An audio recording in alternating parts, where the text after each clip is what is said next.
and then the orange arrow. Okay, and then click on your slide. All right, you're good to go. Thank you, sir. All right, ketamine. This is a lecture that I just gave in January to the integrated medic meeting, the medics, Spokane County medics. So there is some local county protocol that I'll probably just quickly go over and not spend a whole lot of time on because I don't want to teach the local protocol. But this is a drug. You guys using it in Poland? Okay. And I know Kootenai, who's here from Kootenai? Kootenai's using it, has been using it successfully. We've been a little slow on adopting ketamine in Spokane County. It's taken a big push. We finally got some approval to get it in place. It is a great drug. It has a time and a place that are appropriate for use, and it's not every patient, okay? So we're going to go across what it does, how it works, and when it's best utilized, okay? So pharmacology, history and past experience. We'll talk about indications, and then we'll get into contraindications. So ketamine, Ketalar is the trade name. It's an NMDA receptor antagonist that binds at the PCP binding site. So you'll frequently see a positive tox screen on people that have had ketamine. They'll come back positive for PCP. It's a dissociative anesthetic and analgesic. So it's kind of an out-of-body experience is what people describe. So it's not technically a sedative. It's not conscious sedation as much as it is a dissociative agent, okay? It's a hepatic metabolism, so metabolized extensively in first-pass metabolism. So I eat it, absorb it, inject it, whatever. I'm going to cycle and make a it exists and gets converted into a more active form through the liver, and then it's renally excreted. The half-life is about 2.5 to 3 hours. It's a Schedule III drug. It's available in 10 milligram per milliliter, 50 milligram per milliliter, and 100 milligram per milliliter concentrations. This one is hard to get. What are your guys, 50? 50? Yeah, 50? Yeah. Vast majority of people have 50 milligrams per milliliter. That'll have relevance in just a bit. We'll talk about that. It blocks calcium influx at the NMDA receptor, blocking sensory input and limbic function. So it takes out the cortical processing of sensory information. It's got moderate influence on the opioid receptor, the mu receptor, and that contributes to some of its analgesic and euphoric effects. It inhibits the reuptake of norepinephrine and serotonin on embryologic tissue. So it hasn't been studied formally in live patients as showing this, but they think that this is why it has some benefit on patients with depression. So you'll see ketamine clinics popping up where people with depression go in and get ketamine infusions. And there's some evidence to suggest that it has a very positive, about 3-month effect on people with depression. You get a ketamine infusion, they're good for 3 months. It's like we used to do electroconvulsive therapy, put the bite block in, shock their brain, their depression was gone for 3-4 months. Okay, you ever saw One Flew Over the Cuckoo's Nest? That's like the Hollywood version of electric shock therapy. It's actually a very beneficial treatment for people with severe refractory depression. Okay. Electric shock therapy is. Electric shock therapy, yes. And it's still utilized. Just sounds like torture. It's like so's cardioversion. I mean, technically, you cardiovert people and defibrillate people all the time, right? It saves their life, treats them well. They walk up and get away and do fine. Same thing with electric shock therapy, as long as it's not punitive, disciplinary, like in One Flew Over the Cuckoo's Nest, and they're not getting it every 6 hours, right? So the dissociative anesthesia, the exact mechanism is unclear. It's thought to selectively anesthetize the limbic system, preventing sensory input, but you preserve brainstem function. And this is where it's found favor in pre-hospital and emergency care, is that I can preserve a cough, swallow, corneal reflexes, and I can preserve respiratory drive, right? That's where your benefit is at, is that I don't have to take away these reflexes, these protective, vital brainstem reflexes that keep people functional. The metabolite, norketamine and hydroxynorketamine, have analgesic properties which are significantly longer lasting than the anesthetic properties. So it's an effective analgesic and requires sub-analgesic dose or sub-anesthetic dosing to achieve anesthesia or analgesia. So I can use it for pain at a significantly reduced dose. It'll last longer for pain than it does for sedation or dissociation. Okay, does that make sense? So it's got a couple of properties to it that are very effective.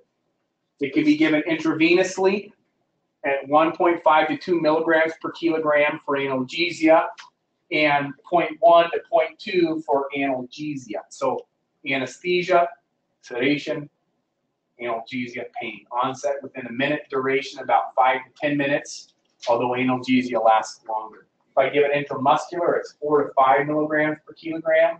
Onset is 5 minutes, duration about 20 to 30 minutes. Okay? Is the analgesia properties in the protocol for smoking? Yeah. So what are my clinical effects? It induces an anesthesia state referred to as the dissociative state, which is trance-like. You can get, eyes will remain open. Often you'll get what's called rotary nystagmus, where they'll be eyes will kind of be doing this sort of thing, kind of looking around.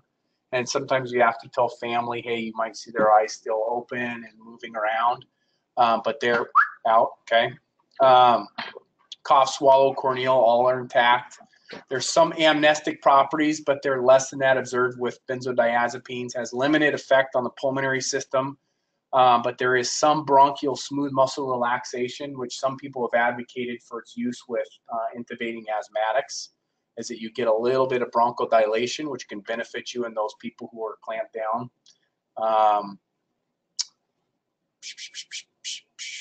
Cardiovascular side effects, you're going to get a little bit of a central sympathetic surge, so a centrally mediated, CNS-mediated sympathetic surge, so you'll have an increase in heart rate, increase in cardiac output, and an increase in blood pressure.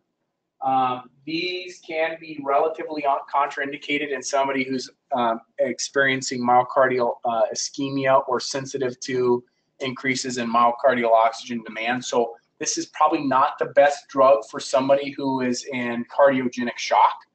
If I have a cardiac arrest patient that I want to intubate and I see a STEMI, this probably is not the best drug for them, okay? Because there are some things that can cause an increase in myocardial oxygen demand. Adverse reactions, the reason that this has found some limited popularity in the past is because of the side effect profile is pretty extensive. You can get what's called an emergence syndrome, where people kind of have nightmares when they come out of the drug. It's more common in adults than peds, and it's about 10 to 30% of people. It can last several hours, but it responds exceptionally well to benzodiazepines. So if you give somebody ketamine, you can give them a little benzodiazepine afterwards to facilitate kind of a nice emergence as opposed to a nightmare emergence. How often have you seen this emergence phenomenon in your use? Yeah. Okay. I've only seen the hallucination part of it. Okay. Well, we give it to them. So they're kind of like, Yeah. like they're at a rave or something. That's why it's a rave drug, Special K, right? So everybody used to break into veterinary clinics to get the ketamine. Excessive salivation can be a problem. Laryngospasm can be a problem. It does cause increase in intraocular pressure. You can have some vomiting, which actually rates are higher with IM administration than IV administration. And if you push it fast, you can have respiratory apnea. And they don't know why it is.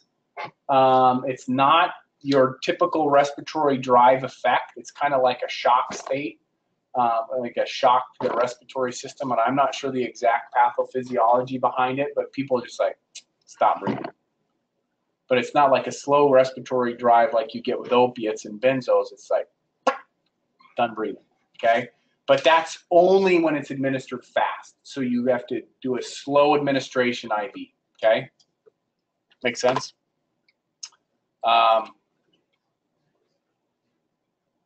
Increased intracranial pressure is well documented with the use of ketamine. You can increase intracranial pressure. It's related to cerebral vasodilation and subsequent increase in cerebral perfusion.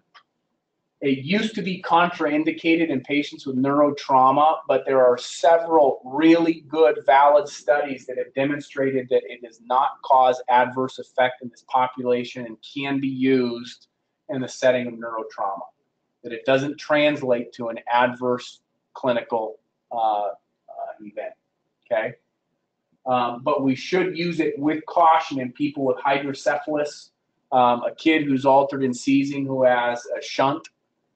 Probably is not the best drug in a kid who's shunted or somebody else who's shunted. Okay, does that make sense? You know what shunting is? The VP shunt. They got the little thing, the tubing. Families know about it. I got a kid who's really sick. I think he's got meningitis. He's really tanking. You know, then I got to be like, all right, well, how is the best route of administration, or what's the best drug for this case? This might be someone who I would avoid ketamine in. Okay. The history, it was developed in 1962 at Wayne State University. Short duration made it a very favorable dissociative agent. It was approved for use in 1970. It was introduced as an anesthetic to American soldiers during the Vietnam War. In the 70s, they started to see people use it extensively in psychiatric and academic literature. It's describing a state called ketamine intoxication.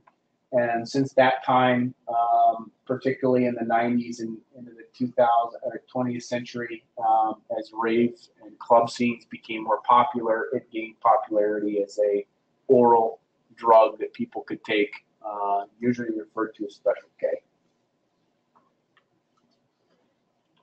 It's still commonly used in pediatrics as an analgesic and anesthetic for brief procedures that require sedation. I used it all the time in kids when I had to do sutures, take stuff out of their nose, take stuff out of their ears. Very, very favorable side effect profile in children. But that emergence phenomenon really limited its use in adults. And I think was probably more, it was more of such a violent response to the drug that it probably gained more credibility than it deserved as a drug that caused adverse effect, because the number, what we were told in residency is, yeah, if you give it to adults, they have nightmares. And that's really not the case. It's a smaller percentage. It's still there, but it's easily managed and not as common as dogma would suggest. So we saw early 2000s, we saw an increasing use in the emergency care setting, and it's really been found as a very popular drug in the pre-hospital setting. So your general indications are going to be for excited delirium syndrome, induction for endotracheal intubation, and analgesia. Okay. Excited delirium syndrome is an altered mental state with combativeness and aggressiveness, most often associated with sympathomimetic drug use, cocaine and methamphetamine. You've seen this person before. You've given them all the Versed you had. They're still crazy, still dangerous. That's why we got ketamine, okay? And that was really why we got it, because you can give a guy who's tweaked out 10 milligrams of Versed and they'll still be tweaked out and dangerous, okay? You can give them ketamine and they stop tweaking. So should we try using benzos first? No. I use ketamine first. That was me.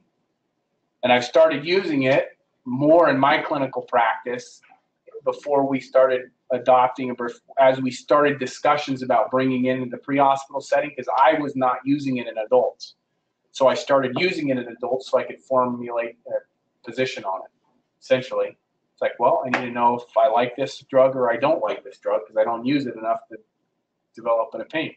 So if you came into the ER and you were annoying or screaming or obnoxious or violent, guess what? You're part of my experiment. You got ketamine, right? And it was very appropriate because these are people that I would have sedated with a more traditional means of benzodiazepines, Haldols, like Prexa, some other agent, right? They were going to receive it anyways. Instead, I adopted the use of ketamine. And I found that it was extremely favorable in onset. Could be easily followed by benzodiazepines. They need to be monitored. They need to be on cardiopulmonary monitoring when you utilize it. But I was able to get an IV in, get at least a liter of fluid in before they woke up, which most of these tweakers need, right? Get a urine catheter in to collect the urine specimen that I need to work them up, get a blood draw safely, right? Because the last thing I want is nurses in there with IVs trying to poke a guy who's violent. So we just let him go to sleep, and you get your IVs, catheter, bada bing, right? We have to recognize that excited delirium syndrome. These folks are at risk for sudden death. 8%. You've seen this in the news quite a bit. People who have been wrestling with the cops, etc. And usually this precipitates sudden death, right? So excited delirium syndrome with a conflict, and then all of a sudden the guy's dead. We've seen it in the news. We've seen it in Spokane, unfortunately. Just be careful, because there's a lot of things that can cause an excited delirium type syndrome. Hypoglycemia, thyroid storm, temporal lobe seizures. A lot of things can do this, okay? And certain psychiatric conditions like schizophrenia without the use of sympathomimetics can precipitate an excited delirium syndrome also. Pre-hospital potential features, we see pain and excessive or an incredible pain tolerance is seen in almost universally across the board. Tachypnea, rapid breathing, sweating, agitation, tactile hyperthermia, non-compliance, lack of fatiguing, unusual strength. I mean, this is like the Hulk, right? So when you get the Hulk and you're like, man, this guy just doesn't stop, that's excited delirium syndrome. Inappropriate mirror glass attraction, this is my favorite one. In front of mirrors, like looking at stuff in front of mirrors, looking at their, I was joking in my lecture, I think my kids all have excited delirium syndrome. I might have had it a time or two. No one's looking. Mirror glass attraction. I think we all got a little bit of that. Don't pretend like you never know it. Superhuman straight, right? AutoZim. You guys remember AutoZim? Heard the name AutoZim? Right? So this is a schizophrenic guy who lived in Spokane, who was unmedicated. Was known to be non-compliant on his meds, was somewhat disorganized in thought. A couple of people driving by called the police and said, there's a suspicious guy, we think he's breaking into cars. The police showed up at a gas station, confronted him. He's obviously disorganized and schizophrenic, and was resistant, got into a conflict. He got wrestled to the ground. He was restrained, and he died. And he ended up with excited delirium syndrome. His drug screen was absolutely clear of methamphetamine, cocaine, any sympathomimetic. Okay? But it turned into a big deal in Spokane as a result. So what's the pathophysiology of excited delirium syndrome? It's unclear, but it's thought to be related to CNS and dopamine dysregulation. So chronic abusers of drugs, cocaine, methamphetamine, are more likely to suffer from excited delirium syndrome. It's not usually your one-time user. It's somebody who's chronically dysregulated, who's more susceptible to the effects. But the dopamine hypothesis lends credence to why it can be with people with just pure schizophrenic, because they're dopamine dysregulated. That's part of the disease process. It does not appear to be a dose-related phenomenon. It's not because I just did a ton of meth. Right? It's not because I did like 5 lines of Coke instead of 1 line of Coke. Okay? It's an unrelated to dose. Most fatalities are attributed to severe acidosis. Most occur right after a violent struggle. It's usually a Brady asystole PEA phenomenon from severe acidosis. So my H's and T's, hydrogen ion acidosis, severe lactic acidosis is generally what it is. The pH is so low that their heart just says, I'm done. It's not typically dysrhythmia related. It's not something that you can shock them out of. It's typically a Brady PEA to asystole phenomenon, okay? And the hydrogen ion of my H's and T's. This has been described extensively in the veterinary literature of animals that were captured. They would go ballistic in a cage, and then they would just die. And it was called capture myopathy. And they had severe acidosis, rhabdomyolysis, and they would resist capture, and then they would just die. So it was described in the veterinary literature early on. What's our treatment? One, you need to have law enforcement participation. The vast majority of the time, they will be involved with these folks because it's some sort of criminal behavior that elicits a 911 call, or bizarre behavior. Naked guy keeps staring at him in the glass in front of the mirror in downtown Spokane, right? Doing the dance there and ballistic. Not making sense. That's going to get police called to the scene. You're going to get called there also. The first treatment sedatives, including ketamine and benzodiazepines, to facilitate safe treatment. Hyperthermia, documentation of temperature is critical in these folks. They will be hyperthermic twice now, 2 times in the last 2 hours. You've heard to take temperatures on sick people. Take the damn temperatures, okay? It's valuable information. Valuable information. Cold saline infusion, external cooling measures, sometimes just taking clothes off of them. Maybe they're already unclothed. It'd be great, right? And misting them. Taking a wet rag, taking a moist cloth and getting them wet and exposed. Sometimes the fastest way to cool people down, okay? They need large volume resuscitation for their acidosis. What do we give people who are acidotic with rhabdomyolysis? Lots of fluids. We don't give them bicarb as our first line of therapy. We give them saline as our first line of therapy, okay? Cardiac arrest, standard ACL efforts, but if I had someone who's sudden cardiac arrest, I generally am not an advocate of early bicarb in people, but we know that excited delirium arrests, hydrogen ion acidosis, severe acidosis, I would treat early with bicarb. It's one of the few examples of where I would give bicarb early in a cardiac arrest, okay? Some people advocate that, but I think it distracts from aggressive volume resuscitation as your primary beneficial treatment. And if they go or they are going or they're now severely bradycardic hypotensive, then you could consider it. I think it's reasonable. But I wouldn't do it pre-fluid. Yeah. When we get the arrests on this, we need to stick with the epinephrine, or are they already amped up on so much epinephrine? I would do bicarb. I would do early bicarb. I mean, if I'm PEA asystole, then you're going to need to give me some epinephrine, right? I just don't pair your epi with your bicarb, right? Yeah. What does that do? Makes my epi worthless, okay? So I might as well just give nothing, right? I might as well take my epi and my bicarb and squirt it out on the sidewalk and then give them saline instead. That's what happens if you pair bicarb and epi. You essentially take both of them, you're like, psh, waste it, okay? So space it out. For sure, don't give them right next to each other, but this is a circumstance where I would say that early bicarb is not an unreasonable choice, okay? So what's our indication for ketamine? Excited delirium. This is local protocol, okay? This is local protocol, so take it with a grain of salt, guys that are not practicing in Spokane County. Excited delirium, severe agitation, interfering with necessary patient assessment and or treatment. Your initial dose is 4 milligrams per kilogram IM. Your maintenance dose is 1 milligram per kilogram IV or IO slow infusion over 60 seconds. This is assuming that after your initial dose, you've taken the time to initiate appropriate resuscitation, placed an IV, started fluids. That should be happening on your excited delirium patients. Prepare suction for hypersalivation. That'll happen. Consider Versed for management of the emergence phenomenon that will occur. Yeah. That can be pushed fast, though, right? Yeah, that can be pushed fast. Yeah.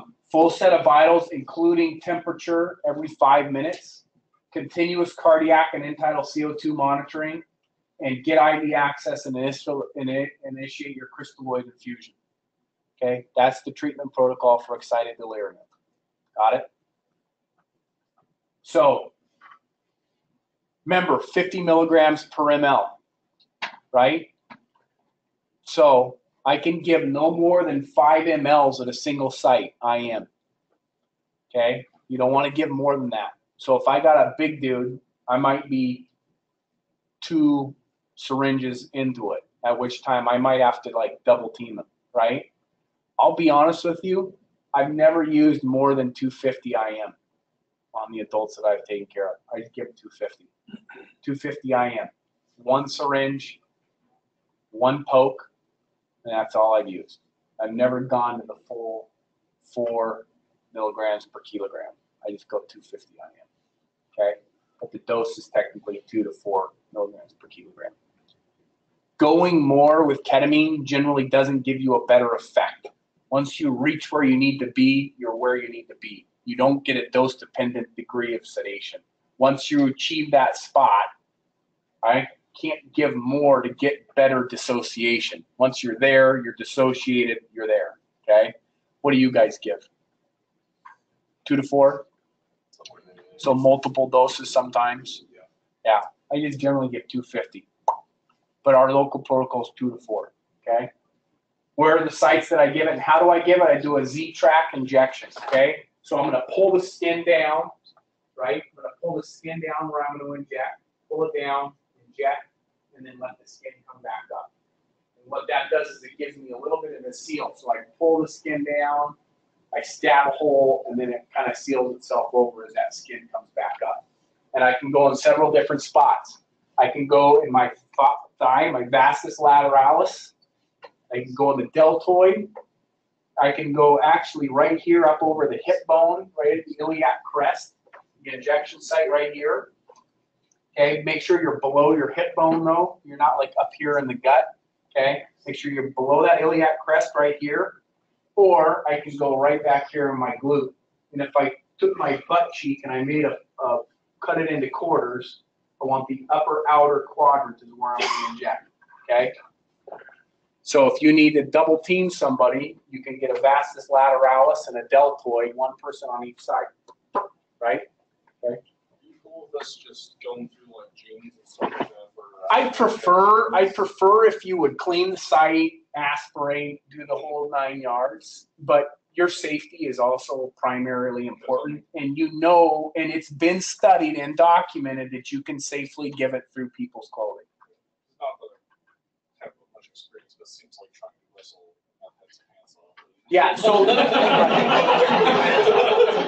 it's a ball. It's a real hang on. So usually, so that brings up a good point is you need to have some sort of law enforcement presence, right? They're excessively, these cases tend to be in the spotlight. They tend to get reviewed. You don't want to be the cowboy who like tackles a dude and gives him ketamine just because you want to be a tough guy for the day, right? Get the authorities there, right? Do it in a safe environment. It's a brief time of conflict where you can expose the skin if you need to, and if you can't, you can't. Okay, your safety is going to be primarily important there. Okay. You need to communicate with the receiving facility. There's an exceptionally high incidence of intubation in hospitals that receive patients who are getting pre-hospital ketamine. In all the studies, it tends to be like 1 or 2 ER docs in each group that just like intubate all of them because I think they're not educated on receiving pre-hospital ketamine patients. So part of this process is me educating the ER docs too about we're going to be seeing more of these folks. But I think appropriate communication can help alleviate a lot of that concern. If I got a non-rebreather mask on somebody and they spit all over it because they have hypersalivation, what's that look like when I got a gorked out dude who comes in with a mask full of secretions? He can't protect his airway, I'm going to intubate him, right? As opposed to, all right, he's hypersalivating, but we've got him suctioned. I don't put cruddy stuff on it, clean him up, right? Present them in a reasonable fashion. Like, no, he just had ketamine, he's doing fine. Been monitored the whole time. He's got good SATs, good cardiovascular vital signs, etc. Communicate the use of benzodiazepines because that can result in respiratory depression, and that's something we need to be aware of. Yes. How soon after are you chasing the ketamine with the benzo? Oh, I usually, what I'll do is I'll get them to where I need them, to where I can work on them, get an IV, get fluids started, get the necessary stuff that I need, including on the monitor, vital signs, all that, and then I'll consider it. So it's very much a delayed thing. You got 20 minutes to give it. You got 10 to 20 minutes to give it because it's really just there for the emergence component. And then just the normal, like depending on Yeah. person size. 2 milligrams per sec, 2.5, yeah, I think it's reasonable. Whatever the protocol is for sedation. So with excited delirium, is it kind of like that 10 to 20 minutes, and then after they start coming out, No, they're okay? Or do you need to keep the times that when they wake up, they tend to wake up less amped than they were. Yep. Particularly if you gave them some benzos, and you don't need as many benzos as if you tried to put them down with benzos, right? So you give them enough, they wake up slowly, they tend to stay relatively calm, cool, maybe a little bit of yip yap, you know, some, you know, what have you. But then it's very easy to address that with an appropriate dose of benzodiazepines. But when I'm trying to tackle them and get them to shut the hell up, and I'm giving them benzos, that takes a lot, and it rarely gets me where I want to be in terms of a safe environment to work on somebody and treat them for a potentially dangerous condition. Are they restrained when they're coming out? Yeah, I do. I have them all restrained. I get them restrained as soon as it's safe to get them restrained. How often are they coming out of this still in excited delirium? Well, they're still they're still intoxicated. So they still have an intoxicant on board. Usually, if it's a psychiatric patient, this doesn't fix their psychosis, right? So they'll still be psychotic. If they're on meth, they're still tweaking, right? But you've taken away this, you've taken away the drive, essentially. This conflicted drive that is real. Once you remove that, it's much easier physiology to control and to manage. So they'll wake up. I usually give them a benzo to slow that process. And then I've got someone who, I just give them another 2. And so, you know, they start to chatter a little bit, 2 more, right? And they start to chatter a little more. And then I can appropriately dose them and not get to a point where I'm like, oh man, I'm like 10 milligrams into it, and this guy's still ballistic. And then all of a sudden, right? Now he's not breathing. That's not where I want to be. You can redose with ketamine too if you need to. Yeah. I just use Versed. I've never had to redose ketamine. I've just, maybe in kids I have before when I was doing a procedure or something like that. But in general, for management of excited delirium, I've never had to redose it. And I've done excited delirium on people I've done this protocol on people that weren't excited delirium. I had one crazy lady, crazy demented lady, who you couldn't touch her without her trying to bite you. She wanted to bite everybody. And she had a fractured ankle with her foot pointing out like towards her ear. She's like, kill you. Don't touch me. Nobody touch me. Like ballistic crazy, like crazy cat lady down the street crazy. Times 10, right? So we gave her ketamine because we couldn't manage it. We couldn't address her emergent condition safely. She wanted to bite everybody. So, well, ketamine, she's a tiny little thing, didn't take very much. And we got to do what we needed to do, got her ankle splinted, casted, or reduced and splinted. And then she woke up and it was back to the usual. Don't touch me. That's her baseline, right? But her baseline precluded us from taking care of her emergent condition. So with Versed, 5 to 10 minutes, and then there's no real max dose if you're allotting that time to pass and you're checking resting time. What for which? So for Versed, so after you give the initial dose of ketamine and you're following up with benzos, what's your time? Give them 2 at like 10 minutes. Start to wake up, give them 2. Or you could not even give it. Like you got a long transport time. Yeah, once you got all your other stuff taken care of, give them a little slug of small, like not a slug. Give them a little, like 2.5 milligrams of Versed, just enough to slow things down. But don't let it be. One, if I give it right off the bat, it probably will wear off before my ketamine wears off. You probably still get some benefit. Some people like to do that. That's my personal preference, is to do it, take care of my other things first. IV in, then I can give it through an IV, but I prioritize fluids, I prioritize physiologic monitoring, vital signs, cooling them off, and then redose with Versed. And it's going to be, I can't really answer that honestly, because it's just going to depend individual where you're at. I guess it's a top dose for Versed. Yes, when they stop breathing, you gave it to them. Yeah. I would do it in your normal. Doses, which I think in the protocol is like 2 milligrams per kilogram, repeated every what? I don't know. I have to look. 2 milligrams per kilogram, 2 to 2.5 or something like that. But they shouldn't require that much after ketamine. They shouldn't require more than what we're generally would like to give somebody. They shouldn't require the doses that are required if they weren't getting ketamine. Unlike most induction agents, ketamine produces a central sympathetic stimulation, so increased heart rate, increased blood pressure. It's great in trauma, right? Really good in sepsis. It can be good in asthma because there's a bronchodilation benefit to it, okay? It has a direct negative inotrope effect. And this is related to the calcium influx in the NMDA receptor. You also get some impaired calcium uptake from the sarcoplasmic reticulum, which is responsible in muscle cells for contraction. So you get a direct negative inotrope. So although my rate went up and my squeeze is better, or my vascular squeeze is better, my cardiac squeeze is somewhat impaired. And for general, normal, healthy cardiac patients, it's not a big deal. But this is probably not the best drug for someone in cardiogenic shock or ischemic heart disease. Someone who's got impaired myocardial function, someone who's a bad CHF patient that you want to intubate, this probably is not the best drug because there is a direct, although there's an indirect sympathomimetic effect, there's a direct negative inotrope, negative squeeze effect. It's directly cardiac mediated, not central nervous system mediated. Some people argue that a smaller dose of ketamine will take care of that, but I think then you get into the complicated situation of half dosing people and double dosing people, and I just don't think that's reasonable at this point. For endotracheal intubation, it's 2 milligrams per kilogram IV or IO, slow administration over 60 seconds. Fast administration causes apnea, right? So slow administration. Always administer the appropriate dose paralytic with it.